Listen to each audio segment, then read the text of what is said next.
Bonjour et bienvenue à la journée de lancement Artec 2020.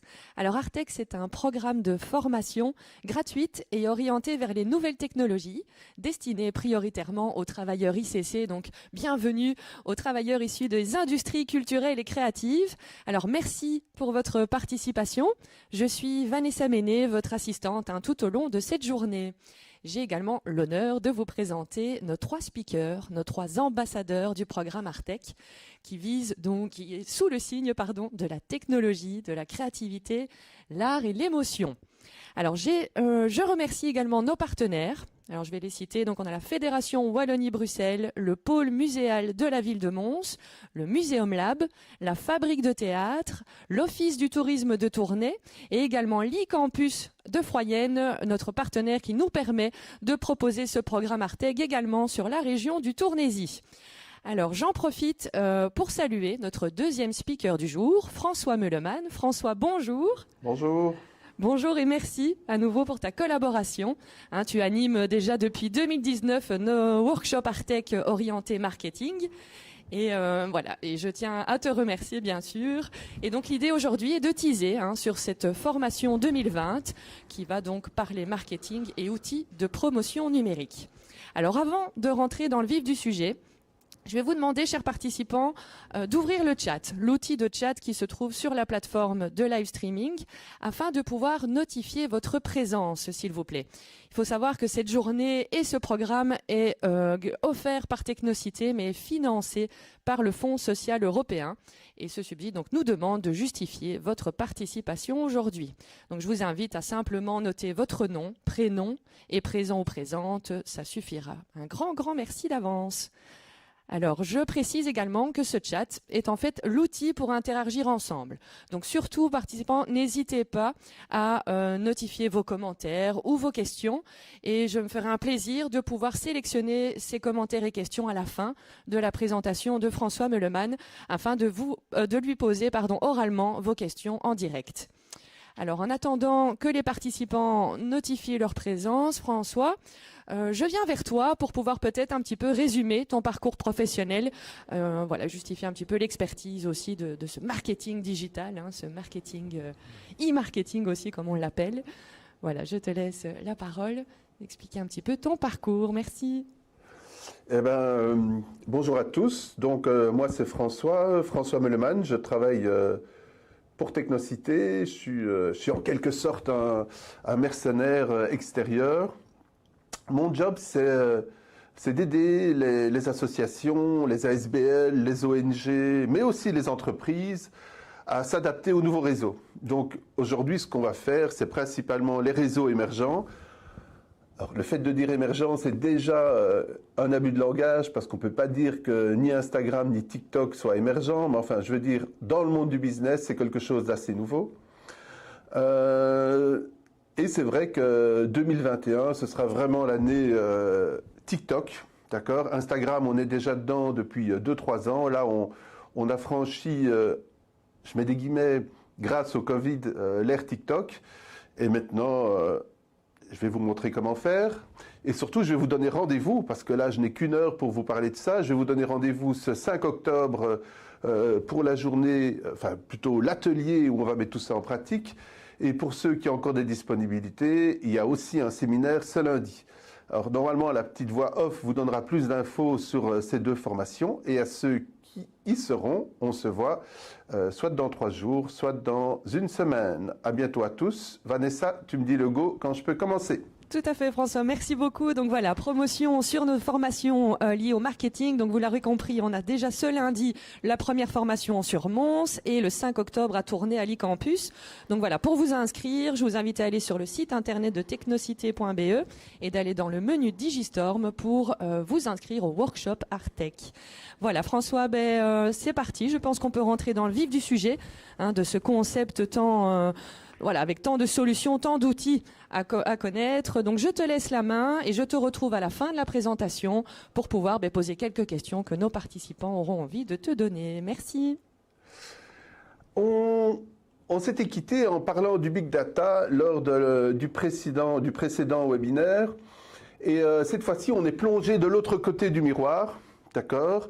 De l'autre côté du miroir, pourquoi? Parce que ces réseaux sociaux que sont TikTok, Instagram, c'est vraiment des réseaux populaires. Alors quand on dit réseau populaire, il y a deux choses là-dedans. Et ces deux choses sont importantes dans l'appréhension quasiment philosophique de votre démarche marketing et de communication sur ces réseaux. La première chose, c'est qu'il faut prendre populaire au sens anglo-saxon du terme, c'est-à-dire qui vient, qui émerge du peuple, et pas au sens francophone du mot qui est un peu plus péjoratif. Donc c'est vraiment quelque chose qui vient de la population, des internautes, ici des membres du réseau. Donc il y a cette notion spontanée et culturellement liée aux habitudes et au quotidien des gens. Donc ça, c'est la première chose à comprendre. Le deuxième concept dans populaire, c'est cette notion de, c'est de nouveau un anglicisme, de pop-up. D'accord? Quand vous publiez quelque chose sur TikTok, il faut que ça surgisse. Quand vous publiez quelque chose sur Instagram, il faut que ça surgisse. D'accord? Donc même si votre démarche est réfléchie, et je pense notamment au centre culturel ou au centre d'éducation permanente, même si votre démarche est réfléchie, ou aux associations qui travaillent pour aider les grandes causes, quoi, hein, les gens qui ont faim, les gens qui souffrent d'handicap, etc., ben même si votre démarche est très réfléchie, avec une stratégie, avec un contenu, il faudra donner cette touche pop-up qui surgit, parce que c'est la clé, non seulement dans le sens, hein, pop-up populaire, non seulement dans le sens, mais aussi dans l'insight, c'est-à-dire dans la concrétisation des engagements. D'accord? Ça sert à rien de me dire, oh, François, je suis tous tes conseils, et il se trouve que il se passe rien. Les gens likent pas, les gens commentent pas, les gens ne viennent pas au musée, les gens ne participent pas, les gens ne donnent pas. Eh ben, pour qu'il y ait cet engagement, il faut déjà qu'il y ait cette clé, d'accord? Qui vient du peuple, de la population, et qui surgisse, d'accord? Donc donner un côté dynamique. Alors, lors de la formation, on verra les 4 clés de l'engagement, de façon très rapide, hein, c'est toujours la même chose, de l'émotion, être clair, être simple, et être rapidement compréhensible, d'accord? Et un petit 5e que j'aime bien, donner envie de partager. Alors, moi, ce que je vous propose pour cette heure, c'est de voir quelque chose de très pratique. On va voir 5 astuces marketing appliquées à TikTok et 5 astuces marketing appliquées à Instagram. On va faire très carré. Et tout ça, on le mettra en œuvre lors de la formation. Alors, Vanessa, tu me mets mes slides? Ah, top. Alors, premier principe, c'est de connaître ses clients et se demander s'ils sont déjà ou s'ils seront sur TikTok. Donc là, c'est le premier principe marketing appliqué à TikTok. Alors, c'est vrai que TikTok, c'est toujours le réseau des jeunes. Mais c'est plus le réseau des 8-14 ans. D'accord? Donc ce stéréotype-là, il est mort. On est maintenant dans un réseau qui fait plutôt 13, 18, 19 ans, et dont la part est quasiment multipliée toutes les semaines, donc la part d'adultes, je mets des guillemets à adultes, c'est-à-dire plus de 25 ans, d'accord, a une progression quasi exponentielle. Alors pourquoi c'est important? Parce que du coup, les gens qui n'y étaient pas avant commencent à y être. Et on a massivement toutes les marques et aussi les institutions culturelles qui se retrouvent maintenant petit à petit sur TikTok. Donc, est-ce que j'ai pris des exemples? Ah oui, voilà un bon exemple. Clarins. Alors, ce qui est intéressant dans Clarins, c'est que le client type de Clarins, c'est pas la gamine de 13 ans. C'est même pas la gamine de 18 ans, c'est peut-être la femme de 25 ans, et c'est sûrement celle qui en a 35 et qui a les moyens de pouvoir s'offrir les produits Clarins. Alors, pourquoi est-ce que Clarins se lance sur TikTok? Ben, pour 2 raisons. D'abord, parce qu'elle va cibler sa persona, donc sa clientèle qui a plus d'argent, d'accord, une persona plus aisée, d'accord, qui sont susceptibles d'acheter ses produits en amont, c'est-à-dire avant sa tranche d'âge habituelle, c'est-à-dire installer un nouveau mode de clientèle plus jeune.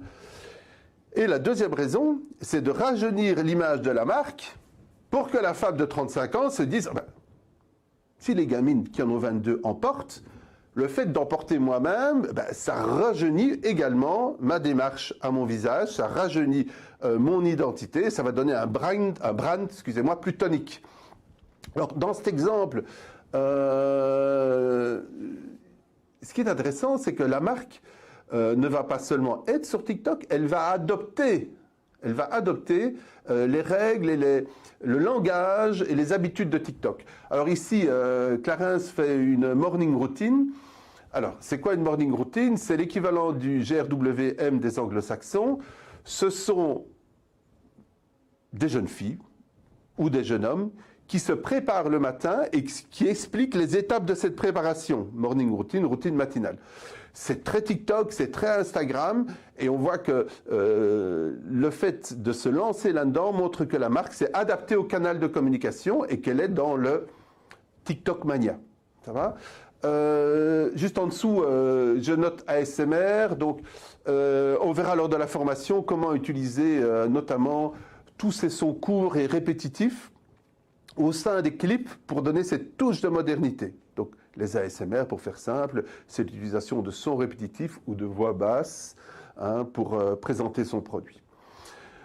Autre exemple d'une marque, alors chaque fois je vous prends un exemple commercial et puis un exemple culturel. Donc ici j'ai pris le MoMA, qui est quand même un musée des plus célèbres, où ils ont mis en scène ce qu'on pourrait appeler un prank ou un fail. Donc en langage Insta, un prank c'est une blague sympa. Un fail, c'est une blague un peu moins sympa qui fait un peu mal. Alors ici, on ne sait pas si on est entre les deux. Voilà, juste, on a une institution culturelle qui, elle aussi, rentre dans les codes TikTok. C'est d'autant plus intéressant parce que chez nos clients, on a beaucoup plus difficile à faire rentrer les institutions culturelles dans cette démarche de néolangage que les sociétés commerciales.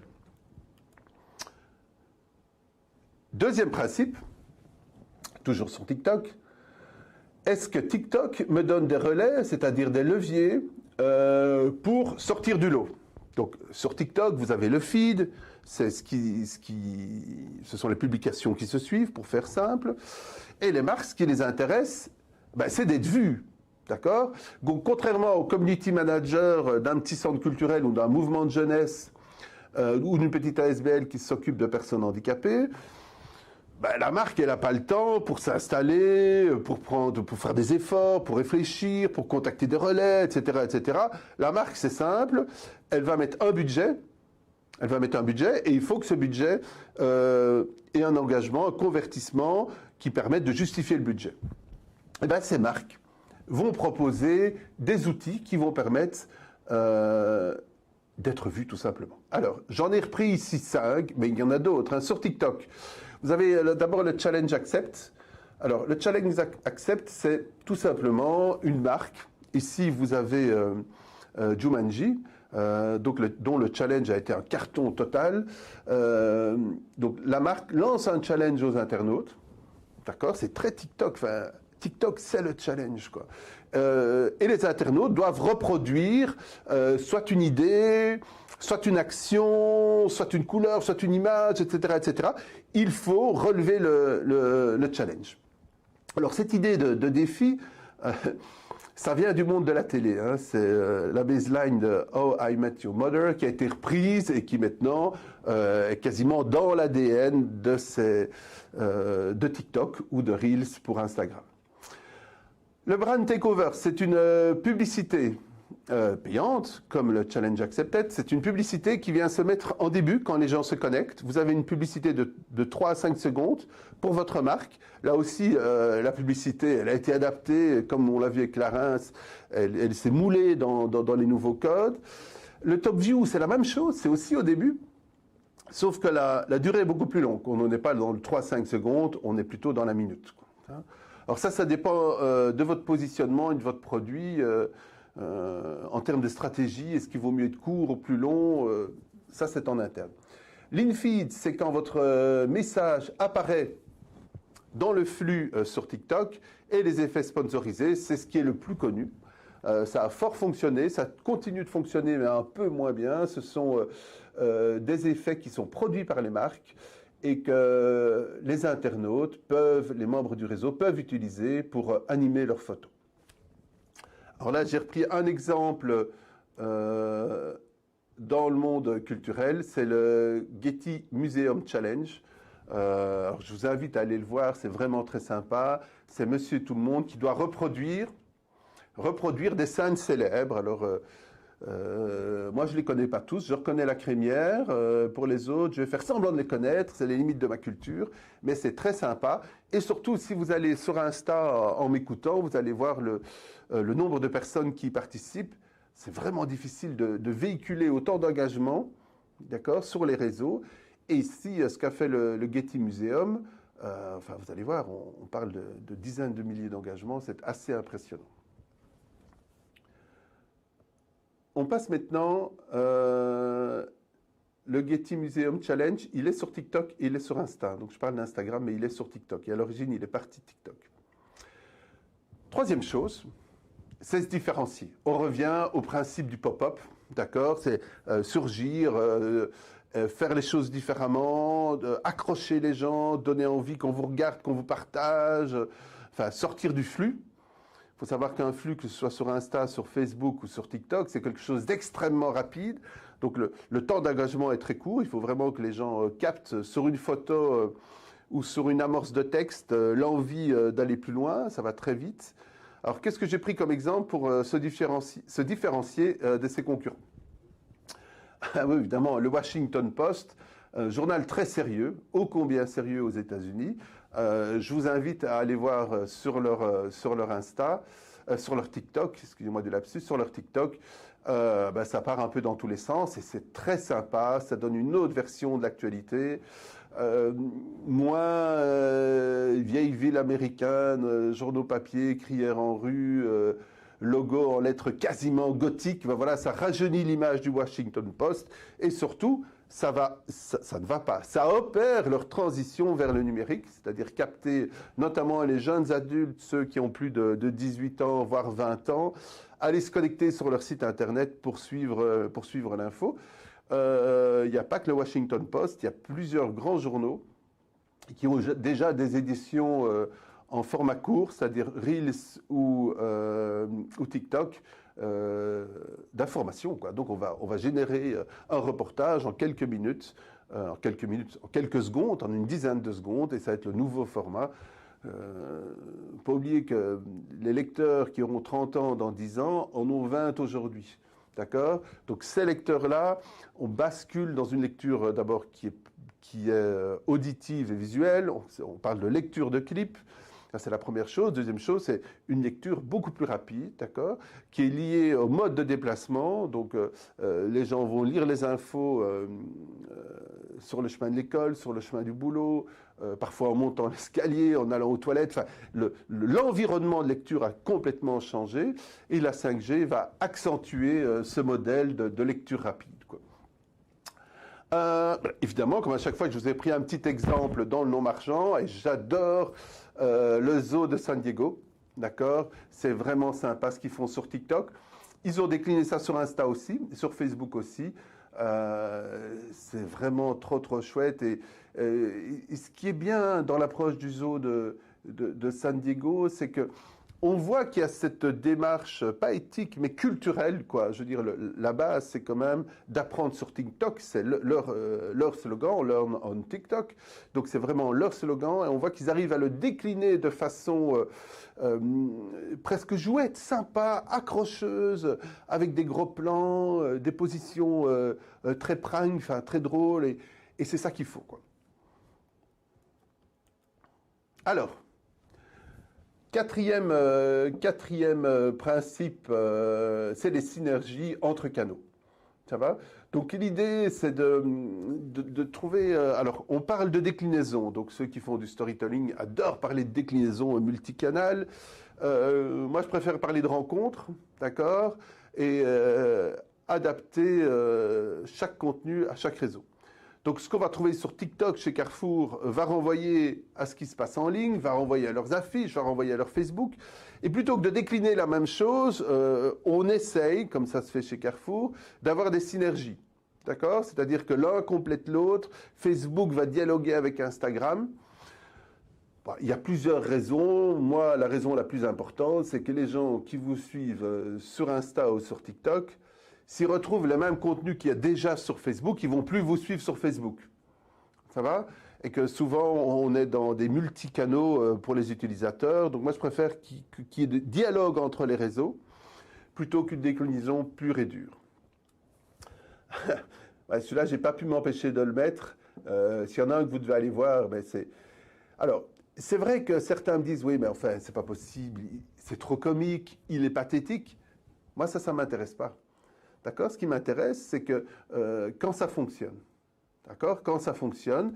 Donc, si son objectif est de faire passer un message qui est le message chrétien ou dans ce cas-ci catholique, s'il arrive à le faire sur TikTok, c'est qu'il a réussi son enjeu, son objectif. Et cette notion d'objectif, c'est souvent quelque chose qui est mis de côté par les associations, ou comme les marques d'ailleurs, les associations comme les marques. Alors c'est la première question qu'on va parler aux gens en formation ici à Technocité, c'est ok, vous voulez vous mettre sur TikTok, vous voulez vous mettre sur Instagram, sur SlideShare, sur LinkedIn, sur Buffer, mais pourquoi? Dans quel objectif? Vous voulez rajeunir votre marque? Vous voulez des gens qui visitent vos expos? Vous voulez des engagements en ligne, des likes, des partages, etc. Vous voulez dialoguer avec votre communauté? Donc c'est de se fixer des objectifs. On va passer au cinquième principe, et c'est dans la continuation de ce que je viens de dire. Il faut que ça serve à quelque chose, d'accord? S'assurer que l'on convertisse. Alors, pour convertir, il y a deux façons, hein, soit de façon virtuelle en termes d'engagement, le nombre de likes, de partages, le nombre d'abonnements, tout ça, vous avez les stats sur chaque réseau. Ou alors, dans le vrai monde, d'accord, et de se dire, ben voilà, je veux des gens qui viennent voir mon expo, je veux des donateurs, je veux des bénévoles qui viennent travailler pour nous. Vous avez les deux sortes d'engagement. Alors, qu'est-ce que j'ai pris comme exemple pour... alors, j'ai pris... ouais, mais... Alors, j'ai pris le TikTok d'un magasin Carrefour.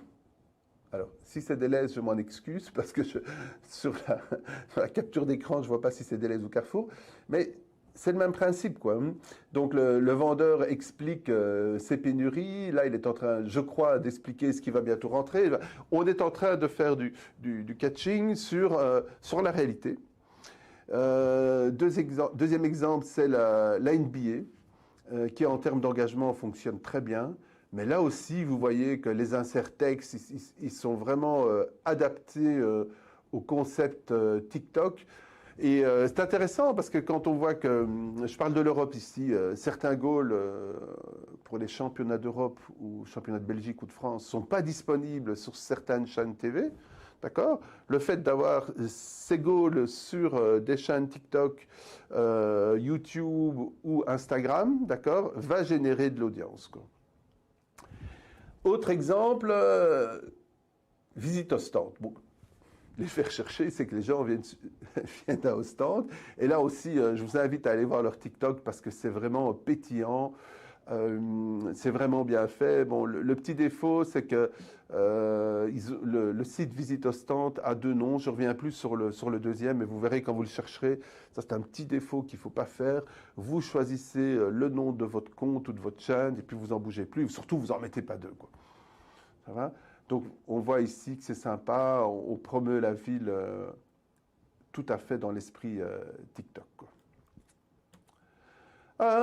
Et puis, voilà, j'ai parlé d'une des associations avec lesquelles on travaille, où clairement, on s'est fixé un objectif, ramener les gens dans les boutiques Les Petits Riens, et leur poste du jour, ben, c'est vraiment, on peut de nouveau, l'essayage est de nouveau autorisé dans nos cabines, d'accord? Je vous donne en plus les horaires, d'accord? Et nous, on insiste beaucoup dans le non-marchand sur cette part culturelle, quoi. Ça ne sert à rien de capter les gens, de faire une photo très esthétique, comme ici, enfin, l'équilibre des jaunes, le côté centré, enfin, on voit qu'il y a une recherche. Ici, c'est une capture d'écran, mais la photo, si on a le temps, on les verra tantôt, elle est vraiment conçue dans les nouveaux standards de verticalité, d'accord? Reels, TikTok, Insta et tout ça, on est dans la verticalité pour l'instant, donc on voit que la photo est très esthétique. Et c'est bien, les gens vont liker, c'est les petits riens, c'est esthétique, mais c'est pas ça qui compte. L'objectif ici, c'est de refaire venir les gens en cabine d'essayage pour qu'ils achètent des vêtements aux petits riens. Et là, non seulement on vous dit que c'est de nouveau ouvert, et en plus, on vous donne les horaires. Et ça, c'est important. Ben voilà pour TikTok. Voilà pour TikTok. Alors, on mettra ça en pratique. On verra comment ça fonctionne lors du séminaire. On verra surtout que c'est pas si compliqué que ça. Alors, c'est vrai qu'il y a beaucoup de gens, parce qu'ils ont 35 ans ou plus, qui, en voyant TikTok, sont un peu effrayés. Alors, nous, ce qu'on fait, pendant une demi-heure, voire un peu plus, on vous donne les principaux types de partage. DYI, esthétique, les challenges, etc., etc. Et je mets des guillemets, hein, de nouveau, on force les participants à aller sur TikTok et à se plonger dans la machine, à se plonger dans la philosophie, le mouvement, les interactions, les images, l'innovation en termes de prise de vue et de storytelling, de narration dans les clips. Et après 3/4 d'heure, on leur dit, bon, maintenant, on va retourner sur Insta. Et là, c'est unanime. Les gens admettent, le reconnaissent même par eux-mêmes, que du coup, quand on retourne sur Insta, tout a l'air pétré, quoi. Tout a l'air pétré, c'est toujours quasiment les mêmes images, les mêmes clips, les mêmes hashtags, les mêmes phrases. On voit vraiment le saut culturel, le saut générationnel.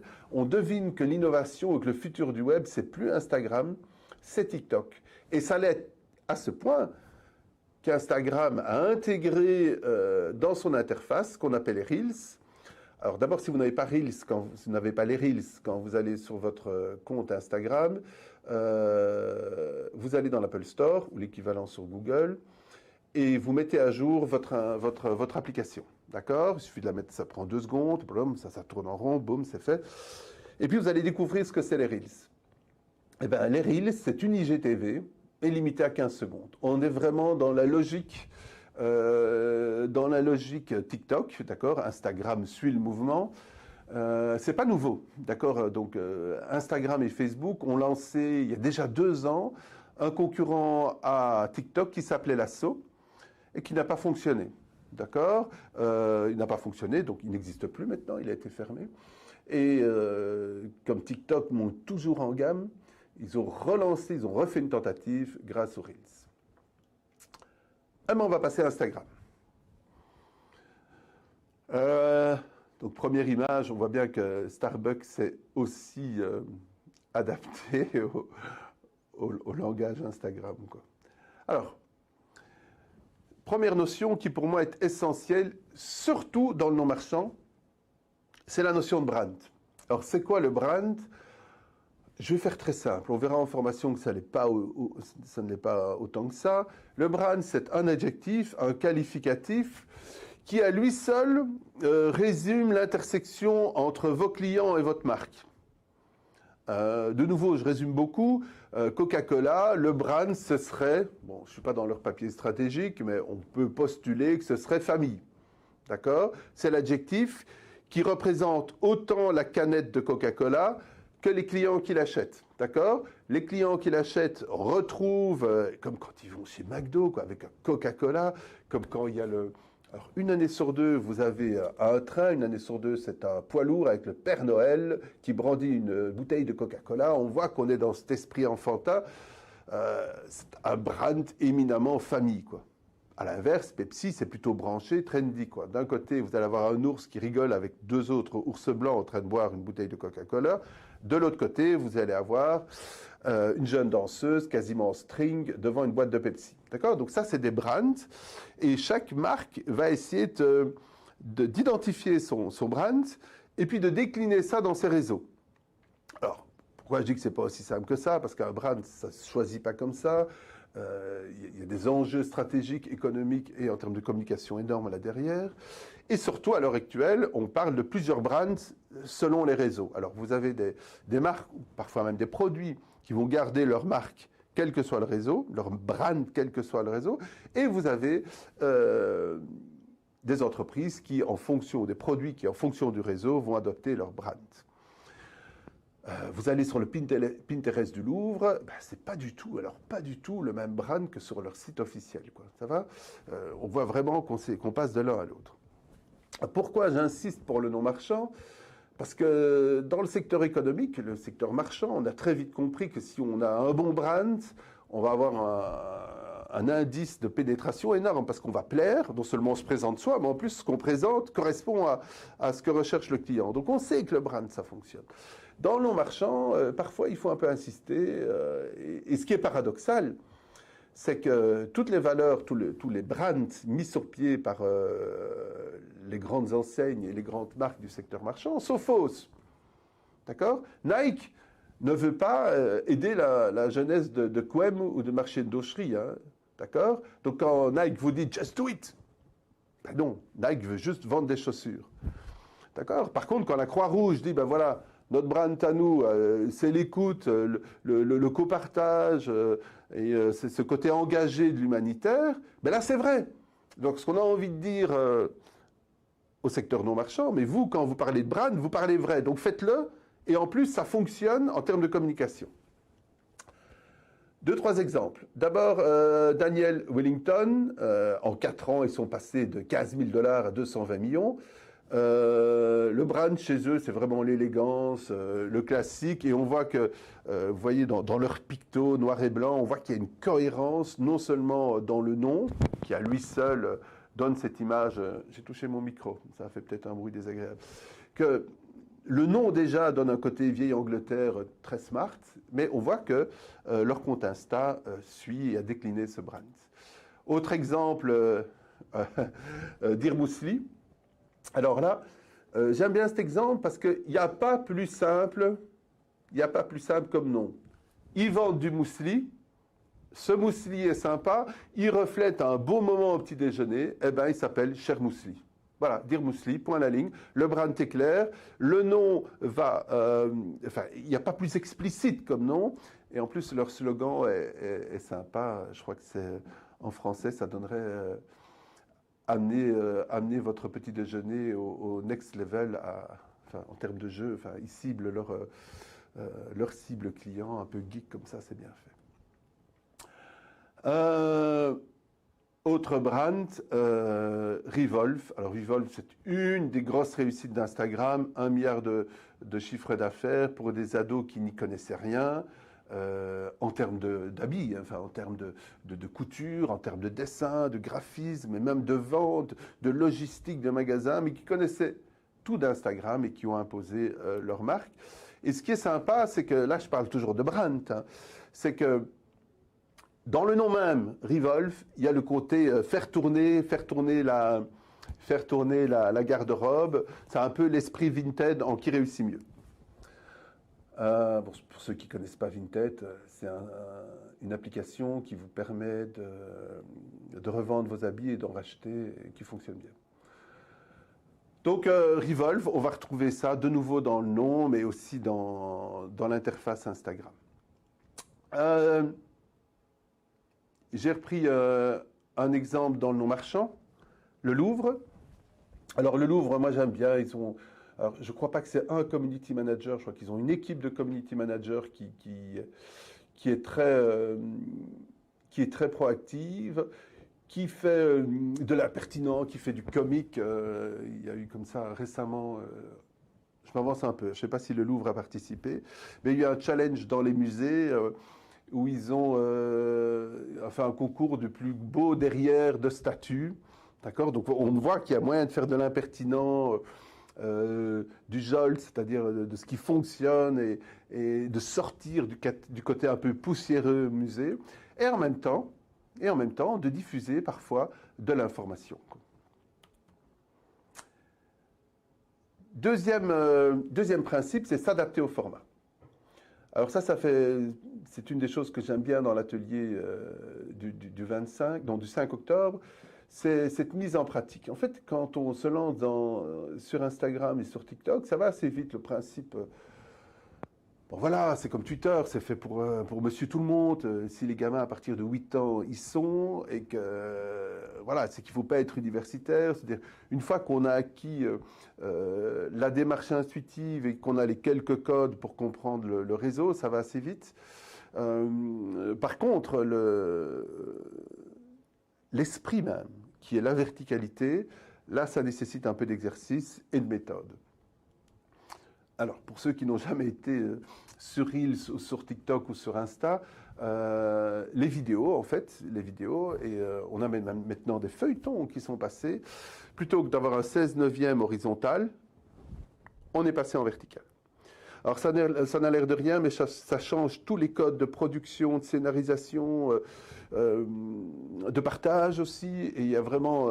il faut repenser tout en termes de ce que je vais filmer, comment je vais le mettre en scène, comment je vais le présenter. Et c'est là l'enjeu, et c'est là aussi qu'on va voir ceux qui réussissent et ceux qui restent un peu sur le côté, quoi. Donc, deux principes, la verticalité et le mouvement. Alors, IGTV, donc, c'est les deux modes de fonctionnement sur Insta, en tout cas en vidéo. IGTV, supérieur à 15 secondes, Reels, inférieur à 15 secondes. Donc ici, j'ai pris deux exemples. J'ai pris Nutella, parce que voilà, Nutella, c'est Nutella, et surtout, c'est bien fait. Donc on peut être scandalisé pour l'huile de palme, mais accepter qu'ils font des trucs sympas sur Insta. L'autre, c'est Reels, ce sont des formats courts, moins de 15 secondes. Et j'ai pris l'exemple de Paris Match, parce que ça illustre ce que nous avons vu tout à l'heure. Donc ce sont des organes de presse, d'information, qui vont faire passer des messages, des informations, ou parfois des alertes plus sérieuses, en moins de 15 secondes. Ici, Paris Match. Donc, autre idée à explorer, ce sont les Insta Live et les rendez-vous qu'on peut se donner, c'est-à-dire, vous cliquez en haut à gauche, pouf, vous tombez sur les lives. On va essayer de se mettre à fréquence, le mieux c'est avec des fréquences stables et fixées par avance. On va donner des rendez-vous aux internautes. Ça peut être des questions-réponses, ça peut être des tutos, ça peut être pour les musées de l'unboxing, du déballage. Il y a moyen de faire plein de choses constructives et innovantes et qui se regardent. La bonne question, quand on fait des lives, c'est toujours de se dire, voilà, est-ce qu'avant de m'endormir, je regarderai ça dans mon lit? Est-ce que dans mon train, est-ce que dans les embouteillages, je prendrai mon téléphone pour me changer les idées 15 secondes avec un petit live sympa? Pour illustrer la verticalité, je vous ai pris les stories Milka. Donc pour ceux qui ne connaissent pas, Milka, porté en termes d'emblème et d'égérie par des vaches. Le chocolat mauve, il n'est pas mauve, l'emballage est mauve. Chocolat de notre enfance pour ceux qui ont plus de 40 ans. Et qui est fortement présent sur Instagram. Alors, première chose qu'on a vue, je vais faire un petit marche arrière, c'est pas très esthétique, je m'en excuse. Première chose, on le voit bien ici, c'est l'utilisation des fonds. Quand on est dans la verticalité, on essaye de faire l'économie de détails parasites. Et une des solutions, je ne vais pas dire qu'on prenait ça à chaque fois, c'est l'utilisation des fonds. Comme ici, on en a un noir, un jaune, je crois que c'est mauve clair. Alors, dans ces trois cas-ci, l'idée, c'est de se recentrer sur le visage. Donc, on verra tout à l'heure en sens de lecture, il y a non seulement le visage, mais dans les trois exemples, et vous comprendrez tantôt avec l'archétype de lecture, les mains. Donc, le visage ici a une fonction d'accroche, d'accord, une approche empathique, émotionnelle, et les mains ont une notion de scénarisation. Donc, première photo, on voit que les mains sont accrochées comme ça, qu'il a les genoux près de lui, ça raconte quelque chose. De même pour l'ado juste après. Ce qui est intéressant aussi, c'est qu'il a mis ses mains en position de gamer, là, mais ça pourrait être aussi une position de timidité. Là aussi, ça raconte un récit qu'on croit deviner, un peu comme dans les schémas de narration courte. Idem pour la jeune fille qui a, je ne sais pas si c'est un stick en bouche, et qui tient autre chose en main. On voit que ça raconte quelque chose, et que cette ébauche de narration est importante parce qu'elle va générer de l'engagement, c'est-à-dire que les gens pourraient lancer le clip, quoi. Ah, je reviens à Milka. Donc on va retrouver toutes nos vaches, là, Marissa, Lola, Mucha et Gerda. Bon, déjà, c'est sympa parce qu'on va personnifier, donc c'est plus le chocolat. Ils auraient pu faire chocolat aux noisettes, chocolat au lait, chocolat noir, enfin de façon très classique, une segmentation par produit. Ici, pas du tout. Ils sont rentrés dans la logique Instagram en personnifiant ça avec des vaches. Alors là, ici, j'ai repris chaque fois quelques petites astuces. Première chose, c'est les codes partagés. Alors, c'est quoi un code partagé? C'est quelque chose que tous vos clients, tous les internautes ont déjà vécu, d'accord? Mais dont ils n'ont pas vraiment conscience, d'accord? Alors, l'exemple qu'on donne souvent, c'est qu'avez-vous comme sens préféré dans le train? Alors, une personne sur deux, c'est dans le sens de la marche, une personne, c'est dans l'autre sens du train, etc., etc. Mais tout le monde a un avis là-dessus. Et même ceux qui n'ont pas de sens préféré vont vous dire « Ah oui, c'est dingue, j'ai pas de sens préféré », alors que... Et on voit que c'est quelque chose qu'ils n'avaient pas spontanément en tête, mais quand on leur parle du sens préféré dans le tram ou dans le train, ça fait ressurgir un affect et des situations. C'est ça un code partagé. Idem pour Milka, la tête de cette jeune vache dont j'ai oublié le prénom, je crois que c'est Lola, qui est trempée, le regard bas, les cheveux... ben voilà, on est dans le code partagé, quoi. Alors, le texte est bien fait aussi parce qu'il y a un petit côté oxymore. Enfin, on voit qu'on est dans le travail, que là derrière c'est bien fait. Parfois il pleut. Certains détestent ça. C'est vraiment très sympa. Premier concept, quelle est la verticalité? Vraiment important, c'est cette notion du visage et de l'humanité. Donc, quand on travaille en verticalité, que ce soit une vache ou une personne, on met la personne ou la vache, dans le cas de Milka, au centre de votre clip, quoi. Alors j'ai repris un exemple ici avec une jeune fille. L'expression est fondamentale. Ça va? Lola, ce qui est important, c'est pas qu'il pleut, c'est son expression face à la pluie, quoi. On va mettre en place, alors j'ai pris un terme technique, mais qui est vraiment important, ce sont les connecteurs empathiques. Alors, pour la vache, c'est le regard, c'est les oreilles, d'accord? C'est bien peut-être les cheveux trempés, c'est son côté... j'exprime quelque chose dans le mouvement du visage. Pour la jeune fille, c'est la tête légèrement inclinée, le cou, les épaules, le regard, les yeux surtout qui expriment quelque chose de très fort. Alors il faudrait voir le clip, mais on voit que dans ce regard, il y a quelque chose de « je m'intéresse à vous ». La journée est bonne et je voudrais faire partager ça, quoi. Ça, c'est les connecteurs empathiques. Petite remarque là en dessous, j'ai ajouté se laisser de l'espace. Donc ça, c'est très important. Quand vous travaillez en verticalité, il ne faut jamais remplir l'écran, sinon c'est tout à fait illisible, contrairement au 16/9e classique. Donc on voit que chez Milka aussi, vous avez un aplat vert, même les sapins forment un aplat, le ciel aussi. Et là, autour du visage de la jeune fille, on s'est laissé un peu d'espace pour que... C'est pas seulement respirer, oui, la photo respire, mais c'est aussi en termes de lisibilité, qu'on puisse avoir accès à l'information. Ici, le visage engageant de la jeune fille. Alors, on va cadrer large en verticalité. Pas toujours, mais cadrer large permet d'avoir un récit avec un environnement autour.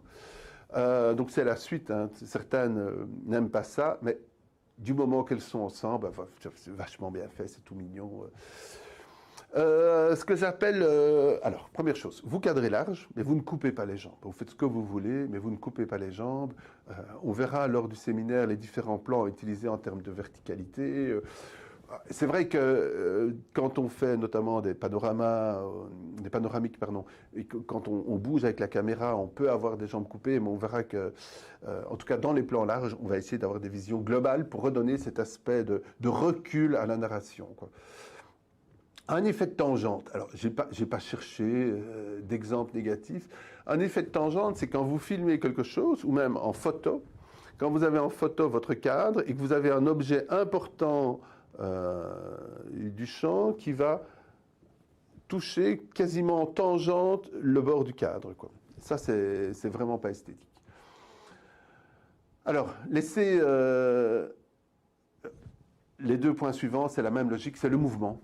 C'est le fait d'être dynamique. On est en verticalité, mais surtout, on est sur les réseaux jeunes, sur TikTok, sur Reels, il faut que ça bouge, quoi, ça. Et si ça tremble, tant mieux, ça a l'air spontané et vrai. C'est même surjoué, ça.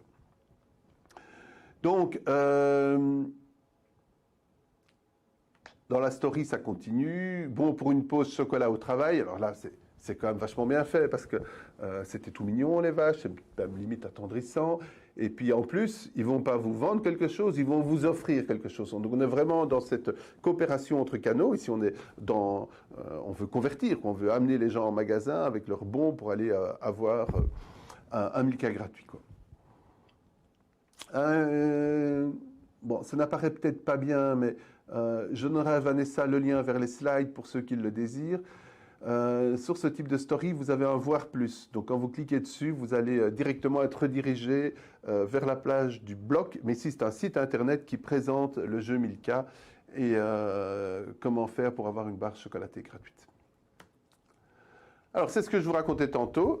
Ici, il y a deux principes que j'ai abordés simultanément. C'est d'abord la règle des tiers qui est repris sur les vidéos verticales. Alors, ceux qui ont fait un peu de photos ou un peu de vidéos connaissent bien cette règle.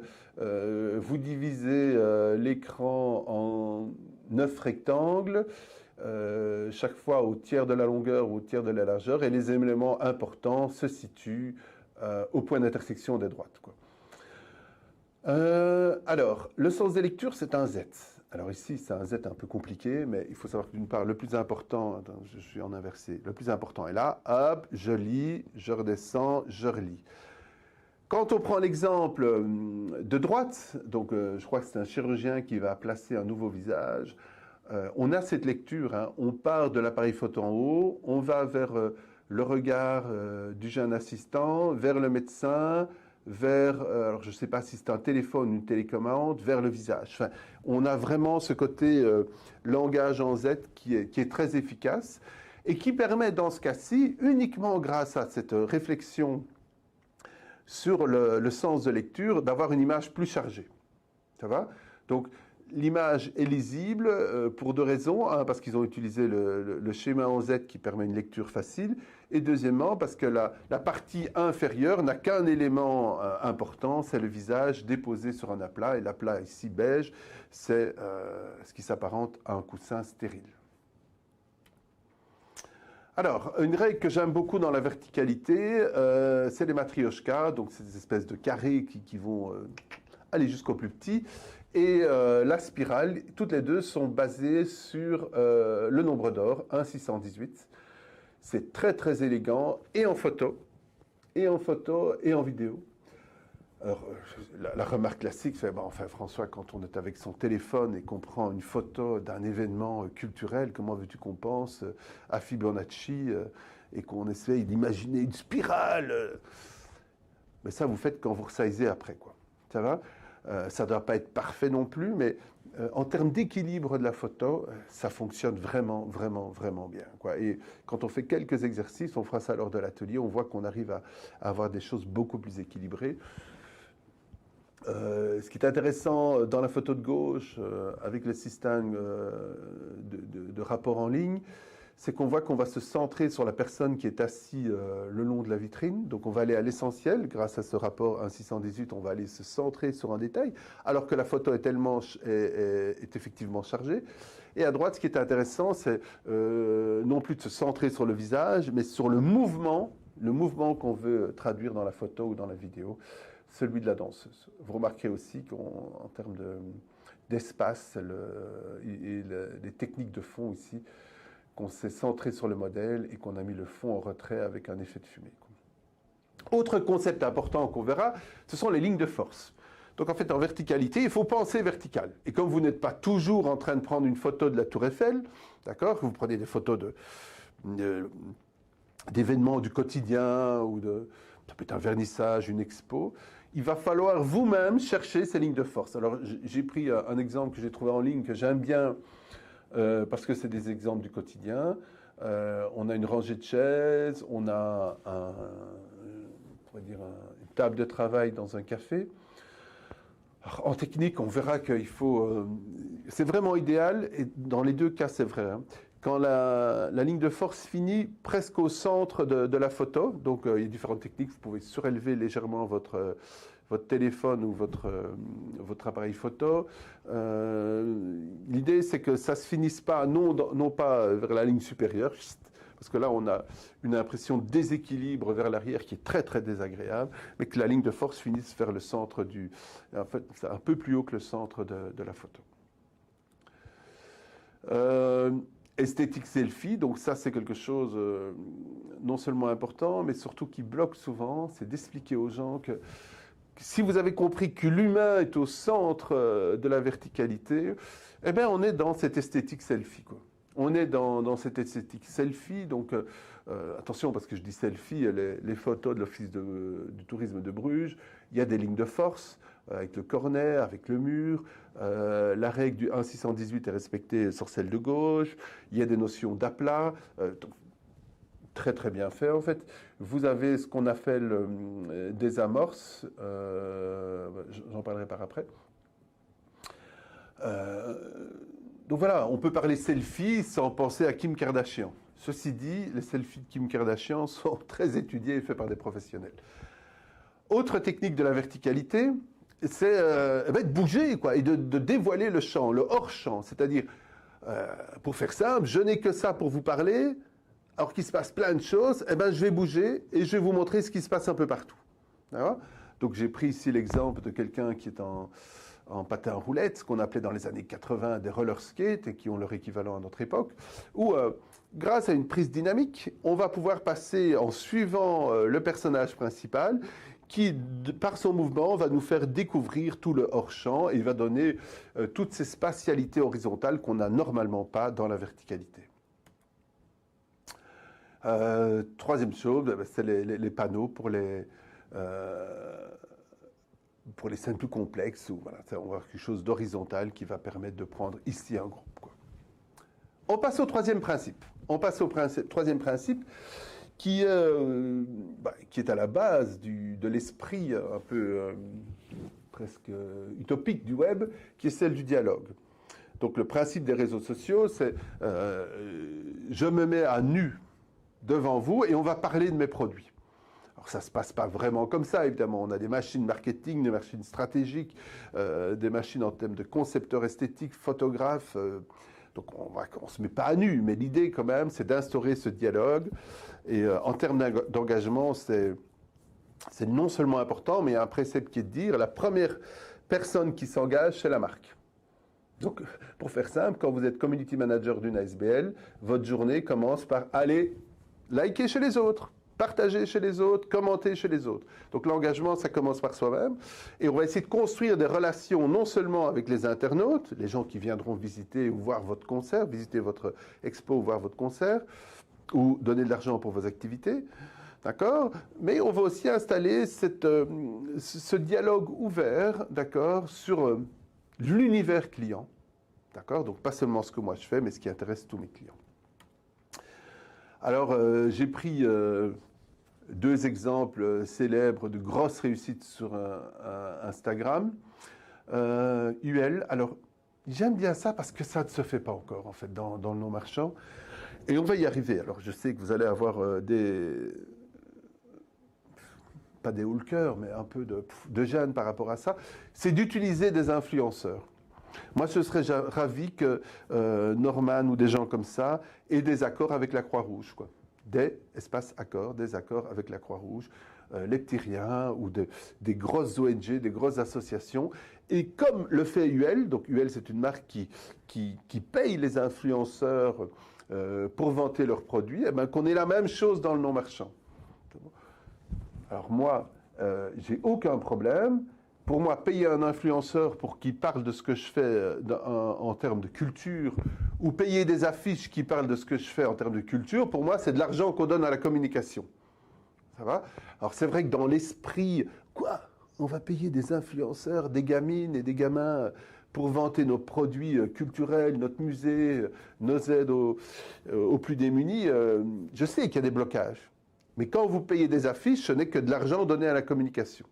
Quand vous payez une firme 5 000 € pour faire un site internet, alors qu'on sait tous que plus personne ne va sur les sites internet et que la vraie réalité se situe sur les réseaux sociaux à l'heure actuelle, voilà quoi. Il y a encore un travail à faire mental et de persuasion des associations.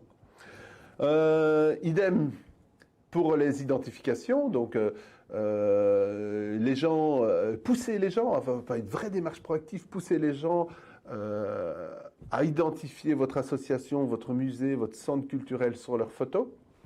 Ça va. Donc, quand vous êtes sur Insta, pour ceux qui ne connaissent pas, vous avez publication, IGTV, vous vous rappelez, les clips plus longs de 15 secondes. Et les identifier, ce sont les photos ou les clips où les gens ont identifié votre centre culturel ou votre association. Bon, l'exemple de McDo, c'est sympa. Face à Burger King, j'aime bien les mettre en concurrence de temps en temps. J'ai pris aussi l'exemple de Lacoste. Ah, Lacoste, très bien fait. Hein. Dialogue avec les internautes. Hein. Dans les 3 cas, c'est la même chose. McDo, Burger King, on a des photos des gens qui partagent leur moment dans les fast-food, quoi. La photo de eux avec le clown de McDo, la photo de leur burger, de leur serveur. Et chez Lacoste, j'adore l'idée parce que c'est un pied de nez à l'image de marque. On a demandé aux enfants de dessiner leur petit crocodile. Et ça se retrouve sur leur compte Insta. Bon, voilà, moi j'adore. Ça donne, en plus ça fait le buzz, ça génère de la métacommunication, très pro, quoi. J'ai pris une publication du CIEP. Bon, c'est vrai que ça n'a pas fonctionné, comme généralement les publications du CIEP. C'est dommage parce qu'ils font des choses super. Donc c'est un gimmick, ça revient tous les X-temps. On pose des questions et on essaye d'instaurer le dialogue. Bon, pourquoi ça ne fonctionne pas trop? Parce que les ados n'aiment pas trop, quand ils sont en réto, parler de leur futur métier. Pour les ados, le CIEP, c'est quand même pas l'école, mais c'est un petit peu du forum. Voilà quoi, c'est un autre univers, je veux dire. Voilà. Sans être péjoratif, c'est un autre univers. Donc on voit qu'on a un dialogue difficile à instaurer, mais je dois dire que le CIEP dépense beaucoup d'énergie pour essayer d'instaurer ce dialogue. Donc un bon point pour eux. J'ai repris aussi l'exemple qui date un peu, mais l'exemple est vraiment trop chouette de la Croix-Rouge. Qui dit devenez bénévole et voici comment faire. Et le dialogue s'installe et on voit des gens connectent directement via l'Insta pour poser des questions pratiques sur comment devenir bénévole, que faire, quelles sont les démarches. Et ça, c'est que du positif, quoi.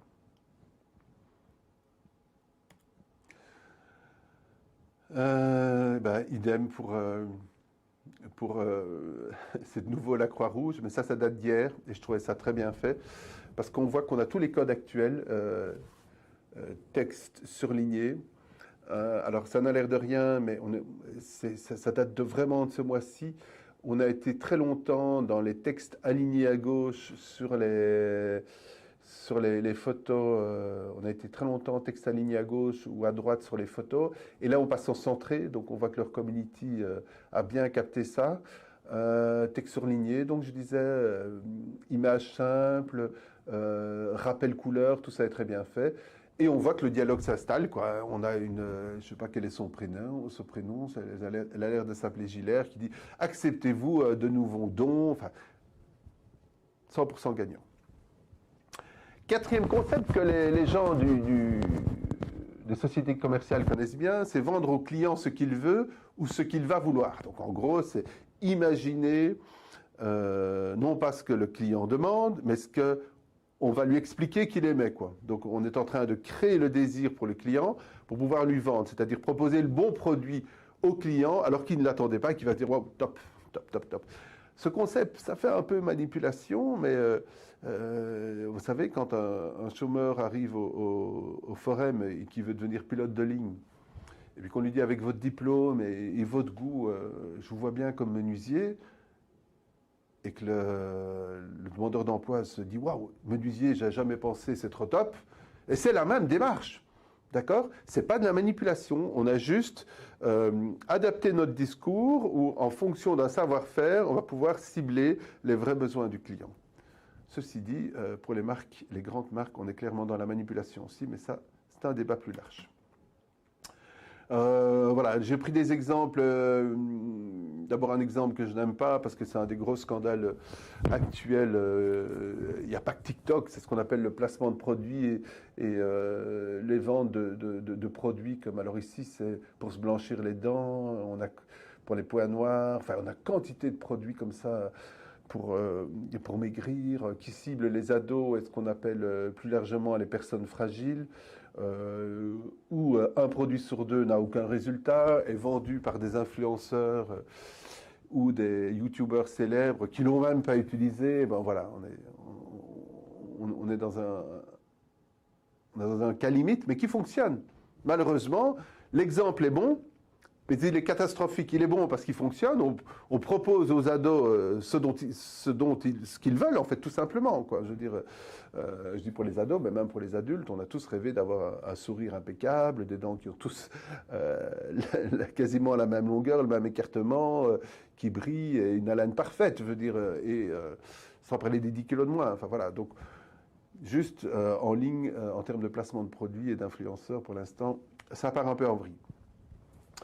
J'en profite pour revenir sur l'importance de la bio. Alors, pour les comptes Insta du non-marchand, c'est souvent une catastrophe. Il faut vraiment apprendre à faire une bio simple, quoi. Ça va? Et dans cette bio simple, il y a un truc qui est au centre, c'est ce que vous proposez au client et ce qui va plaire au client. Ça va? Donc ça ne sert à rien de nous expliquer que dans votre bio, vous relevez de je ne sais quel décret de la communauté, enfin maintenant du Fédération Bruxelles-Wallonie, que vous êtes financé par le FSE, etc., etc. Ça n'intéresse pas les gens. Ce qui les intéresse, c'est ce que vous faites, ce que vous proposez. Donc se servir de sa bio pour expliquer clairement quel est ce point de rencontre, l'objet que vous proposez qui va intéresser vos clients ou, comme on dit souvent, vos bénéficiaires. J'ai pris l'exemple très sympa du musée de la photographie avec la photo des enfants, c'est très très sympa. À droite, j'ai pris, je crois que c'est le Louvre. Oui, c'est le Louvre. Alors le Louvre, de nouveau, très dynamique. Et ils font quelque chose que les gens aiment bien. C'est quand on déballe et quand on installe une expo. Alors, en termes YouTube, on dit unboxing. Alors, unboxing, pour ceux qui ne connaissent pas, il faut aller voir, et je ne plaisante pas, Madame Récré en français, et il y en a 3-4 autres comme ça. Madame Récré en français passe son temps, enfin c'est un enfant, et elle, c'est la voix off, passe son temps à déballer des jouets. D'accord ? Ça a des dizaines de millions de vues, c'est hallucinant, c'est de l'unboxing pur. Vous avez un produit, vous le déballez, c'est très YouTube, c'est très Insta. Ça cartonne. On déballe tout. Hein. Les enfants, c'est des jouets. Les adultes, c'est le dernier iPhone, etc., etc. Eh ben, on voit que dans le non-marchand, on peut faire de l'unboxing aussi. Ici, on a le musée du Louvre qui met en scène le placement d'une œuvre au mur. Alors, unboxing, j'insiste, hein, parce que le simple fait d'indiquer dans le nom ou dans le descriptif de votre clip unboxing va booster vos nombres de vues. Pourquoi? Parce que les gens, maintenant, ils vont sur YouTube et tapent unboxing et puis ils voient ce qui se passe. Alors, 5e principe, ça se sait depuis 10 ans, nous sommes dans le monde de l'image, nous sommes dans le monde de la vidéo, donc il faut faire du picture, il faut faire de l'effet visuel, quoi. Alors, vous vous rappelez, tantôt on a parlé du brand. Eh bien, quand vous avez cet adjectif, vous allez essayer de le décliner visuellement. On n'est pas obligé de le faire à chaque fois, mais c'est vraiment pertinent et élégant. Donc ici, Lidl France. Alors il faut savoir que toutes ces marques hard discount, je vais y arriver, essayent de surjouer la fraîcheur. Donc ils essayent de mettre la fraîcheur au centre de leur identité. Enfin, il n'y a pas que la fraîcheur, il y a aussi la confiance, la proximité, vous avez différents critères comme ça. Et on voit que Lidl, avec son identité visuelle, essaye de décliner cette idée de fraîcheur sur son compte Insta. J'ai repris Samsung aussi, où on est ici dans presque un Draw My Life en termes de clip, assez sympa, avec des couleurs différentes, de l'overlap en termes d'image, c'est assez sympa. Et ensuite, très belle identité. Alors, je fais appel à l'équipe. j'ai une chance sur deux pour que ce soit la Normandie ou la Bretagne. Mais on voit qu'il y a cette idée très nature et non seulement très nature, mais aussi très patrimoine. Donc nature, patrimoine. Et alors vous avez vu comment ils arrivent à coupler cette notion d'affect avec des personnes, des couples. Et j'adore aussi le côté parapluie, il pleut en Bretagne ou en Normandie, c'est un des deux. Je m'excuse pour le community qui gère le site, quoi. Alors pour clôturer, j'ai pris quelques petites astuces en plus. D'abord, le gimmick d'Amazon. Donc un gimmick, c'est une idée que vous allez reproduire plusieurs fois. Tout à l'heure, on avait le SIEP, c'était un gimmick. Vous avez des gimmicks classiques dont tout le monde se moque mais qui fonctionnent bien, style le conseil du mardi après-midi ou la citation du vendredi. Vous avez le mini tuto en mode Reels qui arrive tous les lundis matin pour vous apprendre quelque chose de nouveau, qui est sympa aussi. Et ici, c'est le gimmick d'Amazon, c'est des photos de chiens qui sortent des boîtes. Et c'est plutôt sympa, ça fait partager. C'est vrai que les animaux, et spécifiquement les chiens, les chats, alors vous avez aussi les loutres, vous avez les renards, vous avez des espèces d'animaux stars comme ça. Et là aussi, dans le non-marchand, on a parfois difficile à accepter que quand vous faites un live sur Insta de votre galerie ou d'une activité dans votre musée, vous allez avoir 10 fois moins de likes que quand vous filmez un chat qui se balade entre les statues ottomanes ou grecques, parce que voilà, c'est un chat, les gens aiment bien, ça fait partie de leur quotidien. Une grande règle très simple, c'est que les réseaux, ça reste quelque chose de récréatif. D'accord? Donc les réseaux, les gens sont là pour se divertir, ça va, et que si ça peut passer par un chat, ça passera par un chat. Gimmick visuel, c'est le même principe. J'ai repris l'exemple du SIEP, d'accord? Là ici, un post sur 3, c'est une de ces fameuses questions qui invite au partage. Et dernier petit tips, écoutez vos valeurs. Donc dans l'institutionnel, le culturel et l'associatif, on a des valeurs fortes. D'abord, on n'est pas dans le secteur non marchand pour rien, donc on est porté par certaines valeurs. Et je trouve parfois ça dommage que le community manager fait plus pour l'intégration des personnes que certaines ONG ou que certaines associations. Moi, je dis donc voilà, sur vos comptes, soyez aussi fiers de vos valeurs et n'ayez pas peur de décoiffer vos audiences en osant certaines choses. En conclusion, j'ai marqué structurer son approche. Alors, on le verra dans notre atelier, un mini plan stratégique. Alors, pourquoi je dis mini plan stratégique? Parce que quand on est dans les réseaux, on n'a pas le temps de faire une thèse de doctorat ou un plan stratégique sur 3 semaines, sauf si vous êtes Médecins sans frontières, mais généralement, il faut quelque chose de court. C'est 2 matinées, faire une stratégie, et on va avoir une dizaine, je crois qu'il y a 13 points en tout, qui vous permettent de fixer vos objectifs, établir de façon précise la cible que vous allez essayer d'atteindre, comment vous allez le faire, le choix du réseau, parce qu'il ne faut pas être sur tous les réseaux en même temps. Parce que, si vous êtes sur TikTok, Insta, Pinterest, Twitter, par moment, il faut être 10, quoi, hein, enfin, ça prend du temps. Comment évaluer vos actions et comment vous adapter. Eh bien voilà, je vous remercie pour votre écoute. Normalement, il y a Vanessa qui va intervenir avec sa petite voix off. Eh oui, je suis là. Wow.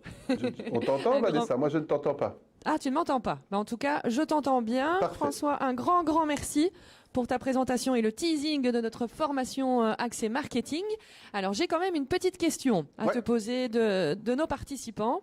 C'est vrai qu'on parlait justement des buzz, etc. Et j'ai justement Jean-Philippe qui demande comment éviter ce piège.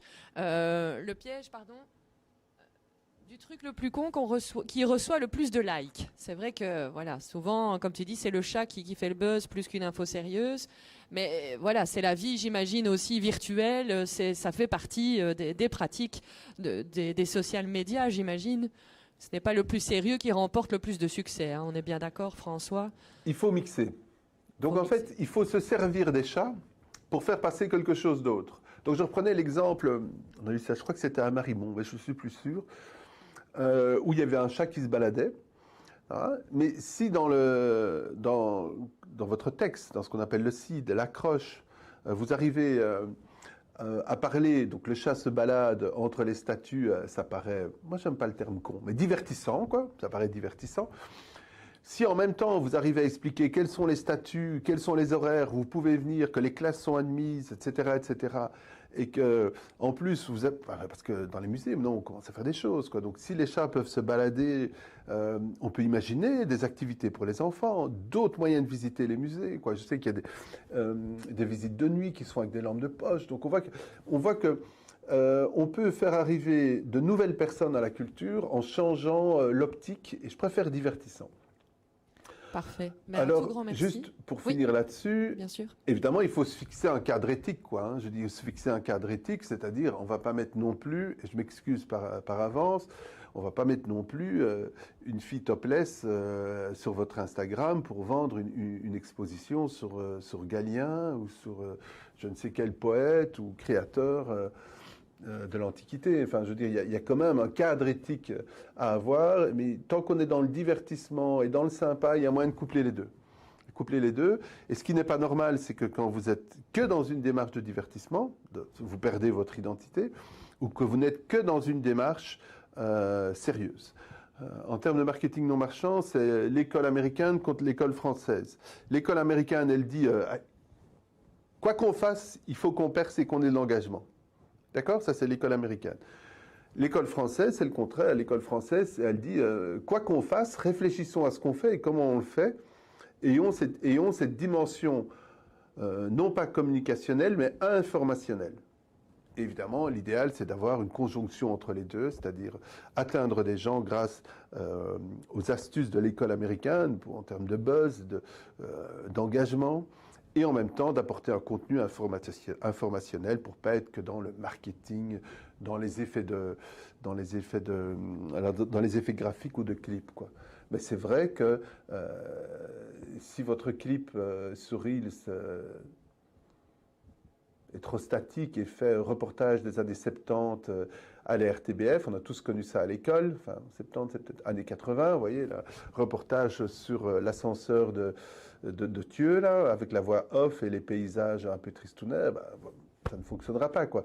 Donc il faut garder ce côté, notre ami dit con, moi je préfère divertissant, pour accrocher les gens. Vous vous rappelez de mon intro sur le côté pop-up, d'accord, pour accrocher les gens, et puis juste après avoir une dimension plus culturelle, plus informationnelle, qui fasse venir les gens et qui les fasse participer à votre projet associatif.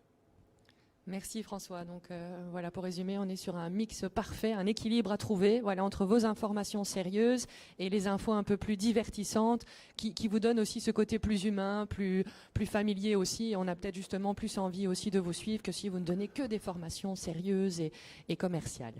Alors j'ai également une autre question de Joël qui nous demande un petit peu par rapport à notre formation en présentiel. Est-ce que tu peux nous donner les différents réseaux sociaux sur lesquels tu vas mettre un accent particulier dans ton contenu de formation? Parce que tu disais tout à l'heure que tous les réseaux sociaux ne conviennent pas à tout le monde non plus. Et donc, voir si on se focalise sur TikTok, ça j'imagine que ça va être incontournable, mais voir peut-être aussi voilà, le contenu de ta formation, quels sont les outils prioritaires que tu vas pouvoir présenter, s'il te plaît. Donc, en fait, c'est une formation qui vient en complément de la formation qui s'est donnée l'année passée. Donc, cette année, on avait envisagé de se focaliser sur TikTok, Instagram, et d'introduire un outil que j'aime bien, qui est Buffer, pour pouvoir faire du copartage. Si on a du temps, on parlera sûrement un peu de SlideShare, de Calameo. Facebook, il y a une autre formation. Là, je vous renvoie vers Vanessa ou vers le site internet de Technocité. Il y a une autre formation qui est donnée sur Facebook. Donc nous, on en parlera, mais pas trop, parce que il y a une autre formation qui va le traiter. On n'aborde pas Twitter parce qu'on n'a pas le temps en une journée. On n'aborde pas Pinterest parce qu'on n'a pas le temps non plus, mais on peut en parler parce que moi j'aime bien.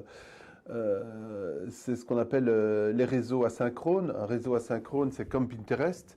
Vous n'êtes pas tenu par une fréquence de publication, donc ça peut être un outil dans le non-marchand très sympa. On parlera un tout petit peu de Pinterest et des réseaux asynchrones. Et puis là, la journée sera passée, quoi. La journée sera passée. Je préfère qu'on se focalise sur Insta, TikTok et qu'on sache que vous repartiez avec des outils pratiques. Ça va? parce qu'en une journée, on peut pas faire plus, quoi. Voilà, j'espère que j'ai répondu à ta question, Vanessa. Parfait, parfait. Merci François. Voilà, donc vous l'aurez compris, chers participants, vous allez avoir bientôt donc un atelier pratique et théorique, mais surtout axé interactivité. On va vraiment travailler sur vos projets, vos attentes, vos questions. Donc rendez-vous ce lundi à Mons pour la formation sur les outils numériques, hein, bien sûr. Et rendez-vous également le 5 octobre à Tournai. Donc je vous invite vraiment à vous inscrire à cette formation du 5 octobre, parce que celle de lundi, ben, voilà, est presque complète. Vous l'aurez compris, on est un petit peu juste. Mais voilà, pour celle du 5 octobre, par contre, les places sont encore disponibles, donc n'hésitez pas. Et voilà, nous allons également proposer cette formation en soirée. Ça aura lieu le 30 septembre et le 1er octobre prochain, sur les réseaux sociaux également, mais plutôt en mode soirée. Donc je vous invite aussi à vous renseigner sur le site de technocité.be. Alors vous avez programme Artec en journée et le programme Dan en soirée. Voilà, ben François, un tout grand merci pour ce teasing et pour ta collaboration depuis toutes ces années ensemble. Et je vous souhaite à tous une très belle journée et nous sommes disponibles également pour toute autre question. N'hésitez pas donc sur vanessa@technocité.be. Alors ici, nous allons faire la petite pause de midi et on se retrouve à 13h30 pour notre prochain webinaire axé sur les médias interactifs avec notre speakerine Léa Rogliano. Merci beaucoup.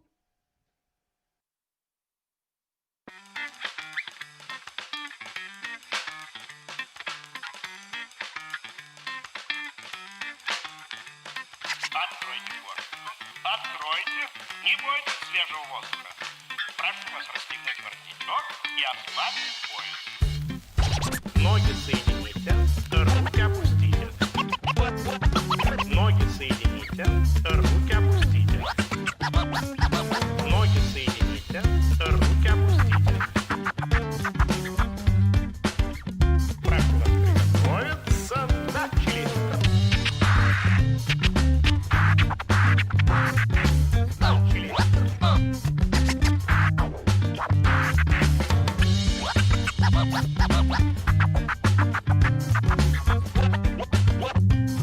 Ноги у вас вместе. Хорошо.